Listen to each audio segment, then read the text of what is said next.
Kalau engkau tahu betapa karunia orang yang tidak punya itu lebih dulu masuk surga, lebih ringan hisabnya, lebih gampang hisabnya, milih mana? Miskin apa kaya? Itulah doa Nabi, ahyina miskinan wa amitna miskinan. Hidupkan aku dalam keadaan miskin, matikan aku dalam keadaan miskin. Jadi, kalau nggak paham konteksnya, kayak orang-orang materi-materi gitu, wah masa doa gitu? Ya karena kamu belum pernah kaya, yang udah kaya malah doa kayak gini. Dasarnya ini secara eksplisit dinyatakan Al-Quran, sunnah ini. Wa tilkal ayyam nudawiluha bainan nas. Ini bukan hukum syariat ya, ini sunnatullah. Tapi Quran bisa membahas sunnatullah. Wa tilkal ayyam nudawiluha bainan nas. Demikian hari-hari kami pergilirkan di antara manusia. Ayyam di sini mananya kullu ashkalil ayyam, semua bentuk hari. Yakni kuat, lemah, kaya, miskin, itu salah satu yang di-cover oleh kata ayyam. Nah, secara khusus itu adalah kejayaan dan kemunduran. Wa tilkal ayyam nudawiluha bainan nas. Demikian hari-hari kami pergilirkan di antara orang. Hukum tadawul ini kalau kita perhatikan termasuk dalam konteks dakwah juga kayak gitu, kadang maju, kadang mundur. Kita juga perhatikan di konteks negara maju, negara mundur. Ada negara tahun 45 itu kekuasaannya itu membentang hampir 41 juta meter. Sampai tidak pernah ada matahari terbenam. Dia adalah Britania Raya, paling gede Britania Raya. Di bawahnya yang paling gede itu Spanyol Raya. Itu 33 juta kekuasaannya. Nah, terus sampai terakhir yang paling gede itu 33. Ya 33. Macam itu ada 5 imperium besar dunia. Tapi ya hilang kan? Nggak sampai 50 tahun. Majapahit, berapa abad? 4 abad. Demikian hari Allah pergilirkan. Gitu. Dan kalau kita perhatikan, maju mundurnya itu, sebabnya kadang tidak masuk akal. Baghdad itu runtuh, itu di puncak kejayaannya. Baghdad tahun 666 Hijrah, itu runtuh, itu bukan saat mundur, itu justru di puncak kejayaannya. Lagi kaya-kayanya. Dan datang pasukan yang nggak ngerti peradaban. Sehingga waktu itu diceritakan, Mongol itu waktu merusak itu, bahkan tidak tahu caranya merusak, lemparin batu aja. Dan berbagai macam hal. Jadi ini lagi foya-foya, ini datang sedang kelaparan, menang yang lapar. Semudah itu ternyata. Itu kalau kita masuk ke khilafah Islamiyah. Dan seterusnya. Jadi kalau ada sabda Nabi yang menarik, meskipun konteksnya ini, waktu Rasul mimpi tentang Aisyah ya, kan pada waktu Rasul telah menetapkan melamar Saudah, kemudian sudah bersepakat dengan hari tertentu, nah malam sebelum paginya itu melamar, Rasul mimpi disodorkan kayak bayi gitu, bocah dibuka, itu Aisyah. Nah, Rasul mengatakan di pagi harinya, idza qadha amdha. Ini kalimat ini menjadi hukum nih, idza qadha amdha. Kalau Allah tetapkan, Allah akan jalankan. Ya, saya ulangi lagi, kalau Allah tetapkan, Allah akan jalankan. Termasuk cara menjalankan, Allah akan kasih sebab, Allah kasih kemudahan, Allah kasih dukungan, semuanya berjalan. Maka kemudian Rasul waktu itu pagi hari ngelamar Saudah, diterima, ngelamar Aisyah, diterima. Idza qadha amdha. Jadi kalau Allah telah tetapkan negara itu maju, Allah akan hadirkan sebabnya maju. Apa aja jadi maju. Tapi kalau Allah tetapkan dia turun, apa aja jadi turun. Nah ini hukum tadawul. Nah sunnatullah atau sunnatut tadawul, sunnah tadawul ini itu nyata ya, karena Allah sudah tetapkan. Dan secara kajian hukum Allah di alam semesta, itulah hukum pergiliran namanya. Nah cara kita menyikapinya gimana? Ya, justru kita paham hukum ini agar kita bersikapnya tepat. Pertama, kita tidak perlu resah dengan keadaan yang berputar itu. Karena memang itu sunnatullah. Bahasa guyonnya gini, sekarang ini kan kita ini lahir di negara berkembang, ya sudah disyukuri aja. Dulu negaramu ya pernah jaya waktu zaman sebelum-sebelumnya. Ya udah, gitu. Kau cari 1000 kali cara, gak ketemu. Ayo lagi, gitu ya. Jadi kita tidak perlu resah ketika terjadi dinamika itu. Pas kita mendapatkan kejayaan, ya kita bersyukur. Pas kita dapat penurunan, ya tinggal kita sabar aja. Karena memang itu Allah pergilirkan. Mau lebih mikro lagi, punya anak dulu engkau bintang kelas. Enggak selamanya anak bintang kelas, anaknya bintang kelas. Anaknya bisa aja ngaco. Ya udah, ayo, itu namanya lagi ambruk aja. Itu kalau sedikit guyon ya, jangan dimasuki hati. Gus Dur waktu turun, kan pakai celana pendek kan, jadi pulanglah. Pagi harinya ditemui Cak Nun, ngomong ini sama-sama orang Jombang ini memang agak unik nih. Terus, Gus, kamu gimana pakai dikir-dikir segala gitu. Jadi begini nih repot nih, turun begini. Ayah Cak namanya juga main gaple, kalau lagi menang ya menang, kalau lagi mati ya sudah. Politik itu kayak main gaple aja, kalau lagi bagus ya bagus, kalau lagi jelek, itu hukum tadawul sebenarnya. Hukum pergiliran, memang gilirnya lagi jatuh mau jatuh aja. Soekarno dekrit masuk, justru dekrit malah menyungsap, ya sudah. Keliru-keliru aja sudah. Jadi yang pertama kita itu rileks ngadapi hidup itu. Enggak perlu sampai harus mengorbankan semua hal, apalagi sampai agama demi meraih, enggak perlu. Karena Allah akan pergilirkan. Dan itu nyata. Saya ketemu orang yang lagi jaya-jayanya, saya tanya, karena sekolahnya juga enggak tinggi. Gimana kebutuhan saya? Ya sudah enggak tahu, tiba-tiba dapat pekerjaan banyak. Padahal yang hebat-hebat itu perusahaannya enggak tumbuh-tumbuh. Lagi putar. Serius tuh. Ini bukan berarti kita tidak ngambil sebab ya, enggak. Cuman menyikapinya. Karena faktanya Allah akan pergilirkan. Itulah yang disebut Rasulullah, ajabani amlil mu'min inna amruka khair. Itu di sini letaknya menariknya. Karena ada syariat itu sama sunatullah itu cocok. Kalau kita paham dua-duanya. Hadis Nabi kan ajabani amril mu'min. Mengagumkan urusan orang mukmin itu. Inna amruhu kullu khair. Semuanya itu baik. Walaysa dzalika ilal mu'min. Dan itu tidak terjadi kecuali bagi orang mukmin.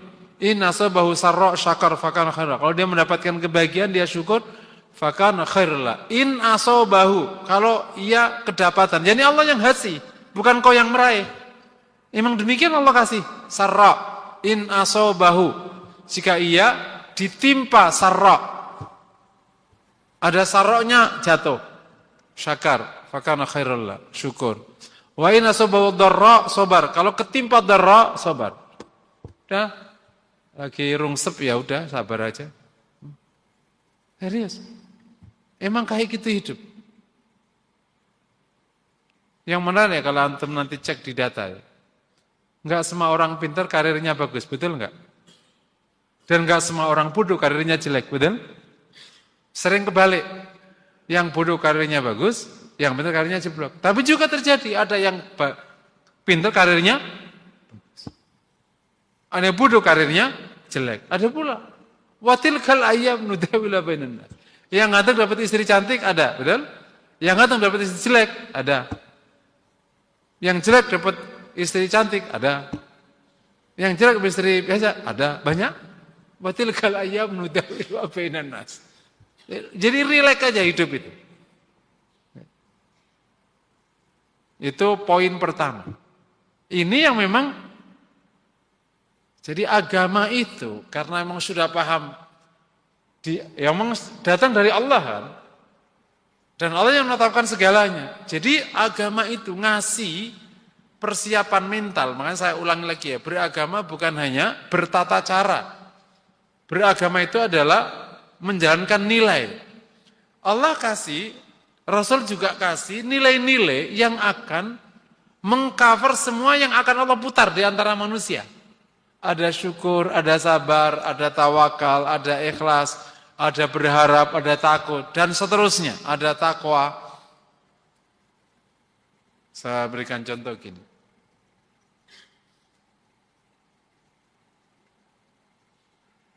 Rumah dekat masjid itu lebih utama atau yang lebih utama rumah yang lebih jauh dari masjid?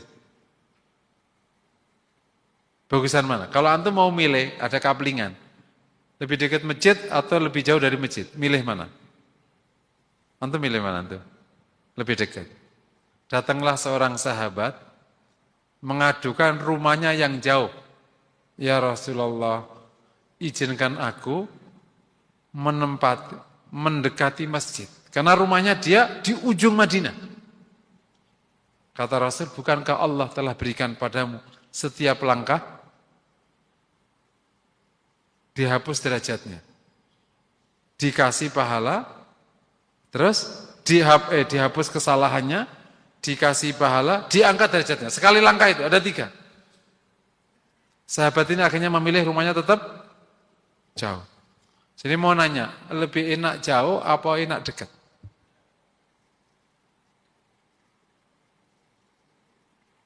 Datang orang yang tidak melihat. Orang nggak melihat itu nggak enak kan? Na'udzubillah. Ya Rasulullah, ud'uni. Doakan aku, yakni agar sembuh. Rasul mengatakan, jika engkau sabar atas musibah ini, kau dapat surga. Kau milih mana? Aku doain sembuh atau kau tetap mau dapat surga? Kamu mau dapat surga aja. Udah, dia memilih tidak sembuh. Makanya orang komunis, lebih tepatnya orang ateis ya, bukan komunis ya, ateis. Itu menyebut agama candu karena memang orang dalam kesusahan bahagia ya di agama. Kalau engkau tahu betapa karunia orang yang tidak punya itu lebih dulu masuk surga, lebih ringan hisabnya, lebih gampang hisabnya, milih mana? Miskin apa kaya? Itulah doa Nabi, ahyina miskinan wa amitna miskinan. Hidupkan aku dalam keadaan miskin, matikan aku dalam keadaan miskin. Kalau nggak paham konteksnya, kayak orang-orang materi-materi gitu, wah masa doa gitu? Ya karena kamu belum pernah kaya, yang udah kaya malah doa kayak gini. Paham nggak? Ada orang yang nggak paham doa Nabi ini. Nabi itu kan minta hidup miskin, mati miskin. Kenapa? Karena udah pernah nggak ada orang bosan kaya? Pernah lihat? Serius? Saya itu punya teman, ngelihat hidupnya itu namanya bosan kaya. Dia anak orang kaya dari kecil, anak menteng. Zaman itu anak menteng, kurang apa coba? Yang tinggal di Menteng siapa zaman itu? Dari kecil anak kaya, sak kaya-kaya. Sekarang lebih memilih menjadi pegiat sosial, income-nya ala kadarnya. Kenapa enggak bisnis? Ini aja udah. Serius, karena udah bosan kaya. Jadi kalau ingin kaya itu berarti belum pernah kaya. Serius, ini mental bab. Orang yang ingin istri warna putih, pasti dapat diyakini, dia warnanya coklat. Iya. Karena orang itu menginginkan yang tidak ia miliki biasanya. Jadi kami ulangi lagi ya, kembali. Jadi penyikapannya itu, kita karena ada hukum tadawul, udah kita rileks aja. Itu yang pertama. Dengan bahasa lain, ya sudah kita hidup itu bahagia aja. Yang kedua, kita menyiapkan sikap-sikap kalau terjadi tadawul. Sikapnya itu mulai tadi syukur, sabar, tawakal, zuhud. Kalau terjadi tadawul, kan kita nggak tahu tadawulnya ke kita itu kapan. Sekarang yang mau nanya, pernah menyesal nggak jadi bangsa Indonesia? Mau tanya ke antum. Negara yang 70 tahun nggak jadi maju-maju ini, nyesel nggak antum? Untung antum beragama. Serius tuh. Orang itu dilahirkan oleh Allah, kok dilahirkan? Ketika Allah ciptakan seorang hamba, dilahirkan di tempat negara maju, jadi maju nggak dia? Oh, gak usah pakai panjang cerita. Saya pernah cerita nggak? Teman saya, jadi waktu dulu berpuluh-puluh tahun yang lalu, 30 tahun yang lalu, waktu kita itu semester akhir di kelas. Ya kita anak-anak asing ini, kita kuliah kemana, kita mau S3, S2 kemana, nanti beasiswa gimana, ribet lah kita ini. Untuk melanjutkan studi, nanti kalau kita pulang kerja apa, panjang lebar lah. Oke, kita studi aja, studinya kemana? Kan di sini beasiswanya cuma terbatas. Fakultas kita nggak dibuka S2-nya. Gitu. Anak-anak Saudi itu nggak bicara yang ribet-ribet kayak kita anak asing. Ternyata datang itu dari pihak administrasi datang bawa formulir. Ternyata dikasihkan ke anak Saudi semua, 8 orang kalau nggak salah tempat saya itu, atau 7, 1, 2, 3. Isinya itu pilihan. Kau milih lanjutkan sekolah atau kau milih untuk kerja. Kalau kita nggak ditawari sama sekali, kita harus nyodok ke sana, nyodok sini. Nah, ada teman saya itu tukang tidur kerjanya. Ternyata memang dia punya istri. Baru tahu tuh, ini kerjanya tidur mulu ini orang. Gitu. Datang tuh tidur. Oh ternyata dia punya istri. Oh ya sudahlah, baru paham kita. Itu yang tidur-tidur itu tetap ditawari. Ternyata dia milih kerja. Coba ya. Jadi mau ente mau ngawur nggak ngawur, kalau ente anggota negara maju, enak hidupmu. Punya tukang tidur itu dikasih gaji, begitu gaji kelar itu 12,5.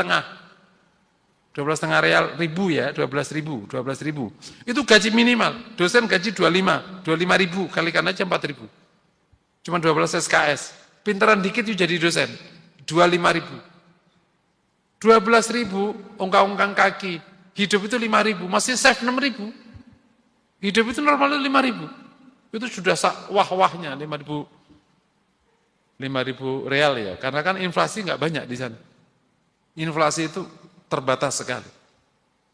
Setelah 30 tahun baru ada kenaikan kan harga minuman itu. Dulu hampir 10 tahun nggak ada inflasi, 0 inflasi. Teh ya sereal, semua sereal gitu. Jadi lahir di negara maju itu udah menjadi variabel enak.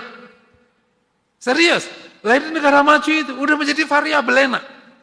Tapi pertama, apakah kau bisa menetapkan kau lahir di negara mana? Bisa nggak? Lebih agak khusus. Lahir dari ibu maju itu enak. Ibumu ternyata keren, yes. Terus bapakmu keren. Itu udah nggak ngapa-ngapain, udah keren. Tapi kau tidak pernah tahu Allah watilkal ayyam. Dia Allah pergilirkan, tenang aja. Gitu. Allah akan pergilirkan. Jadi tugas kita itu menyiapkan sikap kalau terjadi pergiliran. Was, kalau di atas jangan lupa syukur, kalau di bawah jangan lupa sabar. Kalau hidupnya penuh musibah jangan lupa sabar, kalau hidupnya penuh karunia jangan lupa syukur. Ya, yang menarik pergiliran ini enggak Allah batasi waktunya. Jadi kita enggak pernah tahu pergiliran ini Mas saya. Gitu. Enggak pernah tahu pergiliran ini. Kapan pergiliran? Tapi kalau antum perhatikan mulai kakek sama engkau, itu udah ketahuan pergilirannya tuh. Kakekmu hebat, bapakmu enggak, kau hebat. Itu muter. Udah ketahuan pergilirannya itu. Desamu dulu maju, terus turun, terus sekarang maju lagi. Apa pas waktu kecil kamu itu desamu kere, sekarang desamu maju. Bisa itu, kamu lihat itu pergilirannya. Di 100 tahun itu sudah terjadi pergiliran. Ketahuan sebenarnya. Gitu. Apa keluarga besarmu dulu, Masya Allah, terus ternyata 30 tahun turun. Terus akhirnya yang dulu kere sekarang kaya, yang dulu kaya sekarang kere, itu terjadi ya, betul nggak? Saya itu ada kenalan dulu termasuk orang yang sangat dibully di keluarga karena paling tidak punya si orang ini.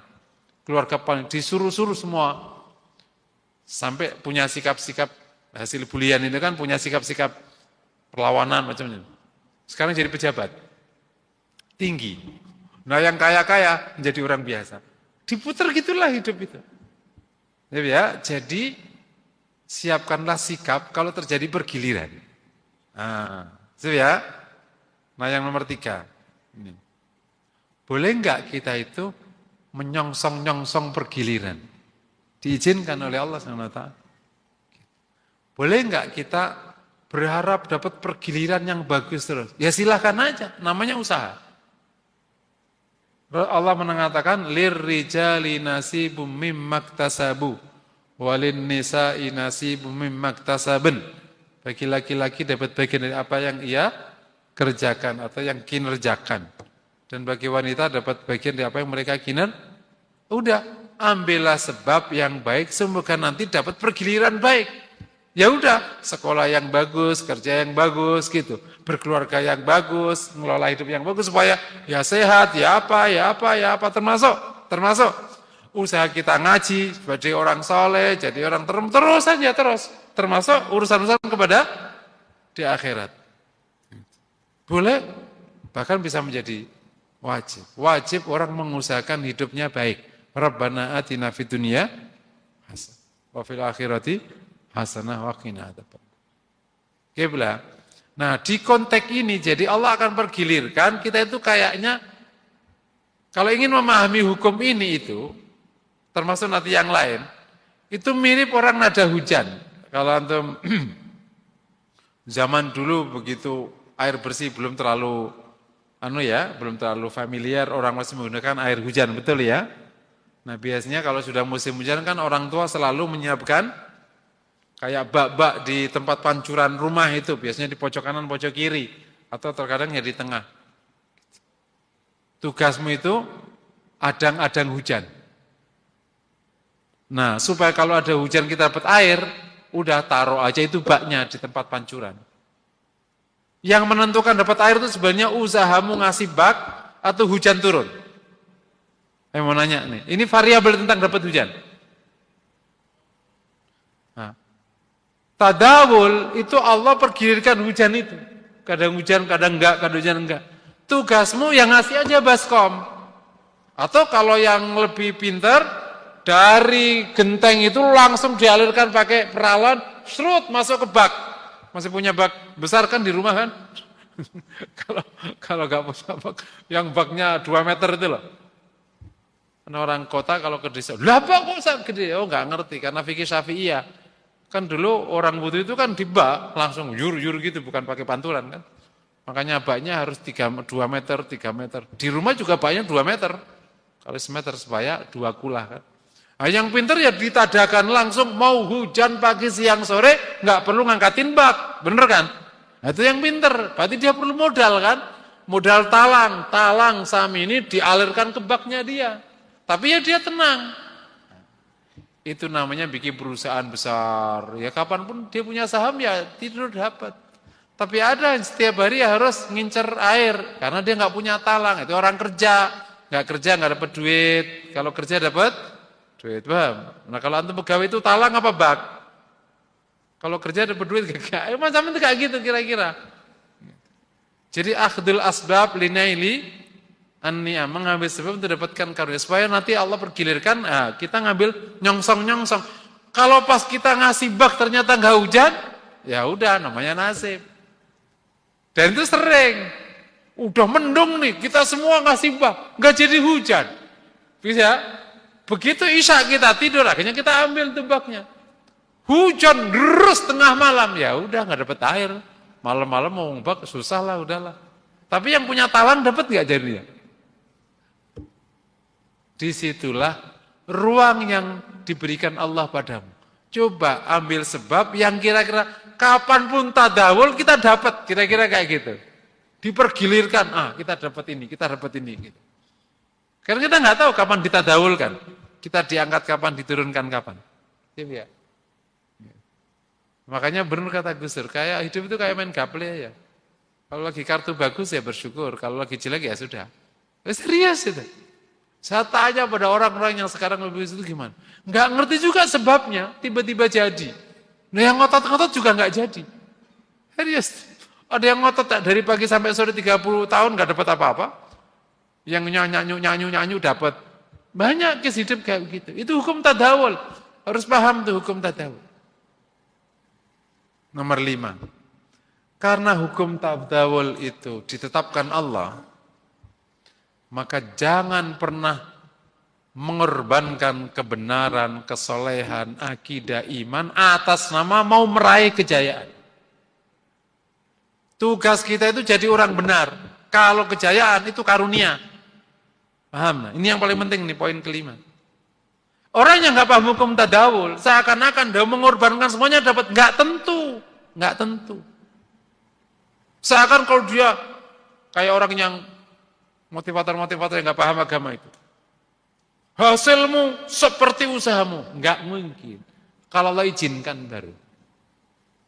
Jadi nggak perlu sampai mengorbankan semua halnya demi meraih sesuatu.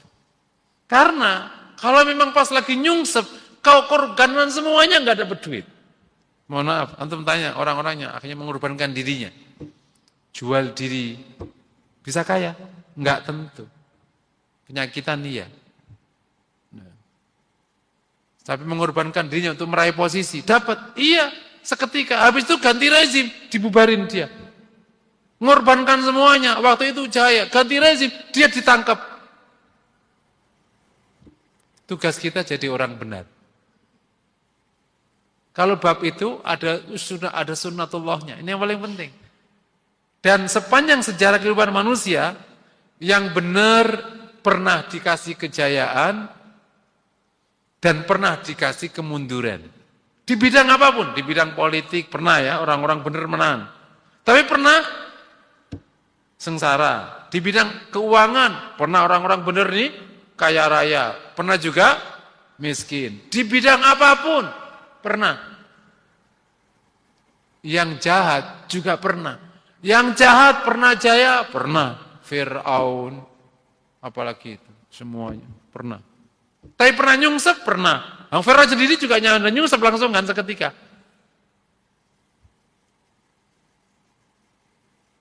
Tugasmu jadi orang benar. Tidak perlu memaksakan diri untuk meraih hal dengan mengorbankan kebenaran. Itu yang diisyaratkan oleh Allah di surat Al-Baqarah terhadap orang munafik. Itulah kalau gitu. Pokoknya menjual kebenaran lah ya. Kalau pada akhirnya surat Al-Baqarah itu. Yashtaruna ad-dhalalata bil huda. Ya, yashtaruna ad-dhalalata bil huda. Ia membeli kesesatan dengan kebenaran. Jadi dia justru nuker kebenaran ditukar sama kesesatan. Jadi dapatnya kesesatan. Jadi kita nggak perlu membuang al-huda yang telah Allah berikan kepada kita. Karena pada akhirnya hukum itu akan berlaku. Dan kalau sunnatullah itu berlaku, tidak ada satupun yang bisa menolak. Sunnatullah illati la tabdila li sunnatillah. Tidak ada yang bisa mengganti sunnah Allah Subhanahu wa ta'ala. Nah, jadi tidak ada alasan kita untuk bermain-main ruang itu untuk meraih kejayaan. Kenapa? Yang pertama, alasannya. Tadawul berlaku tanpa sebab sekalipun padamu. Bahwa itu ada sebab, itu nanti Allah apresiasi. Tapi tadawul kalau udah dijalankan, apa sebabnya Britania Raya sekarang kehilangan kekuasaan seluas itu? Kalau mau tanya, apa sebabnya Pak Harto sampai mengundurkan diri? Ada sebabnya? Pak Harto kalah? Enggak. Pak Harto kalah enggak? Wah, saat itu kalau Pak Harto perintahkan Panglima, habis itu 200.000 doang kok. Yang di situ kan 200.000 doang. Enggak sampai 1 juta, apalagi 7 juta ke 212. Cuman 200.000. Enggak gede waktu itu sebenarnya. Hal yang menarik kalau aku perhatikan, mungkin enggak ada. Karena Pak Harto udah tua. Jadi udahlah gitu. Kalimat itu ada di para politisi tua. Dan ada yang sudah digeruduk jutaan nggak mau, karena dia masih muda, dia masih punya ambisi. Pak Harto udah nggak, udahlah, udah nggak apa-apa, udah tua. Udah bosen juga jadi penguasa, 32 tahun. Kan? Itu sebab utamanya sebenarnya kalau mau. Kenapa? Pada itu kalau Pak Harto bertahan, gampang.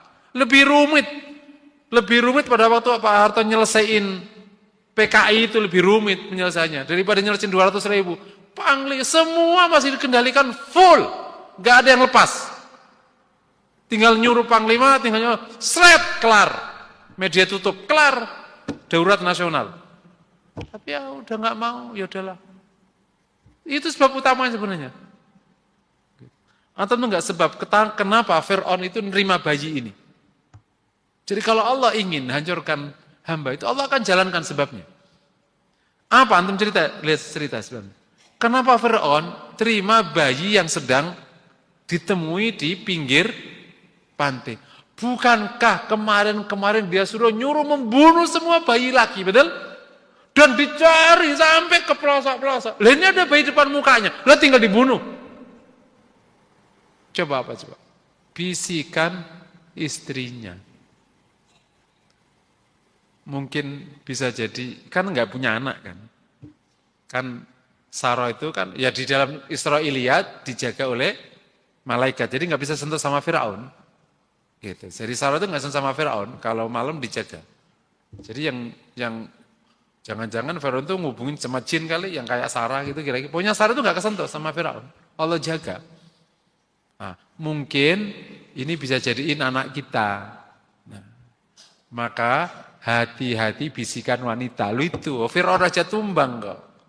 Fir'aun itu tumbang oleh bisikan wanita. Jadi yang justru kalau di kekuasaan itu justru bisikan-bisikan itu yang paling kuat. Sesimpel itu ternyata. Sama saja Fir'aun itu nyari susahnya sendiri. Anak yang dihidupkan, anak yang dijaga, yang dirawat, itu yang menumbangkan kekuasaannya. Nyari susah namanya kan. Itu. Jadi kita ulangi lagi, tidak perlu. Pertama, karena hukum tadawul itu hukum keras. Tidak ada yang bisa nolak. Kalau Allah sudah jayakan, kalau Allah ambrukkan. Ya sudah, disyukuri aja. Nggak akan. Dan kalau Allah sudah tetapkan, Allah akan berikan sebabnya. Dan kalau Allah sudah tetapkan nur, Allah juga akan berikan sebab mundurnya. Ya entah konflik. Rasul ngirimi surat, masih ingat ya, ke Kisra. Kisra itu berarti Persia ya. Persia. Ya, Kisra itu Persia. Dan surat Rasul kan disobek. Ternyata Rasul dapat wahyu. Surat Rasul disobek, maka Rasul mendoakan semoga Allah sobek kekuasaannya. Kasrallahu amrah. Malam itu pula anaknya membunuh ayahnya. Sejak itulah kekacauan luar biasa di Persia, akhirnya tumbang saat Abi Waqqas beberapa waktu yang akan datang. Jadi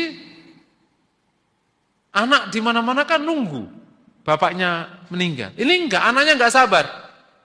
Sebab kehancuran. Padahal ada anak yang nunggu bertahun-tahun, ibunya meninggal, namanya Charles. Kan? Bertahun-tahun dia nunggu. Hidupnya dihabiskan untuk menunggu, kata analis. Yang kedua, kita dihisab oleh Allah dan dihitung oleh Allah itu bukan tentang apa yang kita raih tadi, tapi apa yang kita perbuat. Itu. Seandainya kita, mohon maaf, termasuk di dakwah. Di dakwah nggak perlu menghalalkan segala cara. Ya kalau nggak apa, ya sudah nggak apa-apa. Karena Allah melihat, mengukur kita bukan dari yang kita capai, tapi yang kita berbuat. Ad-dunya khulwatun khadirah. Fanadirun kaifa ta'mal. Wallahu mustakhlifukum fiha. Fanadirun kaifa ta'malu. Dunia ini manis dan hijau. Allah kuasakan kalian pada dunia dan Allah lihat apa yang kalian perbuat. Fanadirun kaifa ta'malu. Makanya tidak boleh tujuan baik menggunakan cara buruk. Ya kalau tujuan baik, cara baik nggak dapat, ya udah.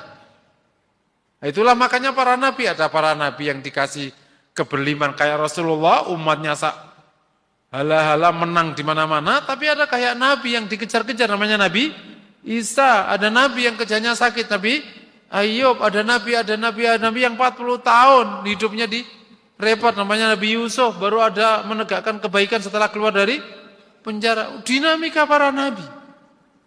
Jadi tugas kita benar, jadi orang baik. Nah, jadi nggak perlu atas nama meraih-meraih mengorbankan ini semua. Tetapi tetap aja yang poin ketiga tadi ya, boleh nggak kita mengambil sebab? Wajib. Ya udah ngambil aja sebab, tapi sebabnya itu di koridor halal. Hanya itu kita. Di koridor halal lah kita mengambil sebab demi kebaikan hidup kita boleh. Yang wajib, mukmin wajib memperbaiki hidupnya dunia dan akhirat, tapi koridornya ada di situ.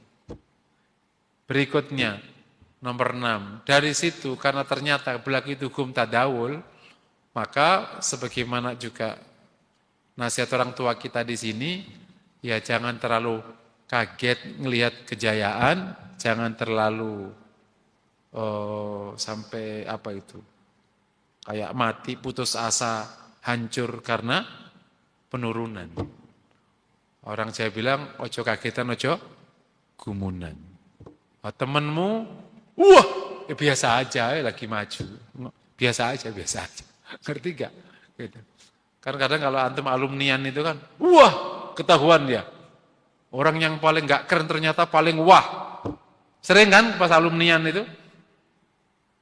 Orang yang paling keren dulu ternyata yang paling nyungsep. Biasa aja. Makanya para ulama, para pemikir suka mengatakan gini, jangan pernah merasa besar karena dunia, jangan juga merasa kerdil karena dunia. Biasa aja. Gitu. Lagi dapat ya bersyukur, kalau enggak ya sudah.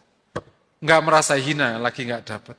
Antum berkarir, ternyata enggak pernah naik. Ya udah, muka staf sepanjang masa, ya sudah, biasa aja. Enggak merasa kerdil ketika di barisan belakang, juga enggak pernah merasa besar ketika di barisan depan. Biasa aja. Enggak merasa besar ketika engkau jabat, enggak merasa kerdil ketika engkau jadi staf. Normal aja, biasa aja. Itulah sikap sahabat tabi'in. Makanya Rib'i ketika disuruh bersikap berbeda dengan para raja di Kisra enggak bisa. Karena yang melakukan Khalifah Umar itu normal kayak biasa. Karena memang manusia itu di agama ini enggak boleh merasa besar karena dunia, enggak boleh merasa kecil karena. Tapi kalau ada kebaikan baru, orang baik. Gitu. Karena apa? Hukum tadawul. Memang Allah pergilirkan. Makanya enggak dinilai. Paham kan? Dinilai enggak? Enggak dinilai. Kalau dari negara berkembang nih, nilainya jelek. Gitu enggak di Islam? Lo kayaknya dari keluarga enggak jelas nih. Nilainya? Yang dinilai begitu dikasih karunia, kau ngapain? Nah itu baru. Begitu dikasih ujian, kau ngapain? Dikasih waktu, kau ngapain? Dikasih ilmu, kau ngapain? Dikasih wajah keren, kau ngapain? Diwajib biasa, kau ngapain? Itu yang kau ngapainnya itu. Makanya suka mengatakan hal-hal yang tidak ada ruang usahanya, Allah gak akan nilai. Yang dinilai itu yang ada ruang usahanya. Contoh wajahmu, dinilai enggak oleh Allah? Enggak, karena wajahmu itu bukan usahamu. Jadi enggak usah ngerasa kalau keren. Wih keren gua, enggak usah ngerasa, itu bukan usahamu. Paham? Apalagi kau lahir dari ibu siapa? Bisa milih enggak kita? Nggak bisa milih. Padahal ibu siapa itu menentukan, berpengaruh ke posisi kita. Benar nggak kira-kira? Lahir dari Bu Ani, jadinya apa? Jadinya Yudhoyono. Iya kan?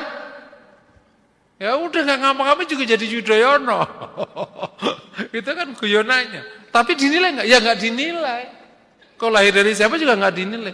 Kau lahir di negara maju, dinilai nggak? Nggak ada. Pada negara maju itu sudah jadi kontribusi besar untuk hidupmu. Ya nggak dinilai.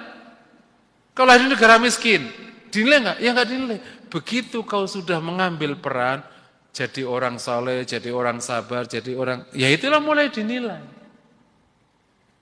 Kalau lahir di negara Islam, dinilai nggak? Enggak. Kau jadi taat baru. Tapi kan bisa, negara Islam tapi nggak taat kan bisa. Kau jadi negara kafir terus nggak taat. Ya itu yang nggak taatnya dinilai, bukan kau lahir di negara manapun. Jadi Allah itu maha adil. Hal-hal kayak gitu dipergilikan oleh Allah kepada hamba-hambanya, tinggal kau menyikapinya. Maka jangan menyombongkan karunia itu dan jangan juga putus asa ketika tidak normal aja hidup. Ini demikian hukum tadawul ya. Ini hanya sedikit dari eksplorasi hukum tadawul, sehingga kita bisa melihat dinamika di alam semesta, termasuk kehidupan di kita. Oh, ini hukum tadawul berjalan. Nah, normal aja kitanya. Jadi nggak usah wah-weh gitu. Biasa aja. Mungkin demikian. Wassalamualaikum warahmatullahi wabarakatuh.